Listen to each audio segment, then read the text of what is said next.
மக்களே welcome to my மொட்டை மாடி மார்னிங் ஷார்ட்ஸ் பார்த்துருப்பீங்க. இன்றைக்கி ஹெர்பல் ஹேர் ஆயில் ரெடி பண்ணுறதுக்கு கொஞ்சம் ஒயிட் பெருங்கராஜ் வெள்ளை கிறிஸ்லாங்கண்ணி எடுத்துகிட்டு அப்படியே ஃப்ரெஷ்ஷாக ஒரு நெல்லிக்காய் ஜூஸையும் குடிச்சிட்டு மற்ற செல்ல குட்டீஸ்கெல்லாம் எப்படி இருக்கிறாங்க அப்படின்ட்டு ஒரு பார்வை.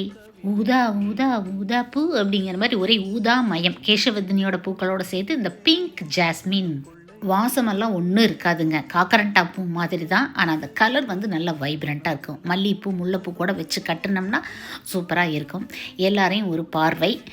கேசவர்தினி, சித்தரத்தை, லெமன் கிராஸ், அவுரி அப்படின்ட்டு எல்லோரும் நல்லா இருக்காங்க. 2 கேசவர்தினி தான் காரணமே இல்லாமல் போய் சேர்ந்து விட்டார்கள், ஒன்றும் பண்ண முடியாது. அப்புறம் அவுரியில் பார்த்திங்கன்னா நல்லா துளிர் இருக்குது, ஆனால் 1-2 பிளான்ஸில் வந்து லைட்டாக ஒரு மாவு பூச்சி அட்டாக் தெரியுது. ட்ரீட்மெண்ட் கொடுக்க வேண்டிய நேரம் வந்து விட்டது அப்படிங்கிற ஒரு இண்டிகேஷன். ஆரம்பிச்சிட வேண்டியது தான் நம்மளோட வேலையை. Happy gardening.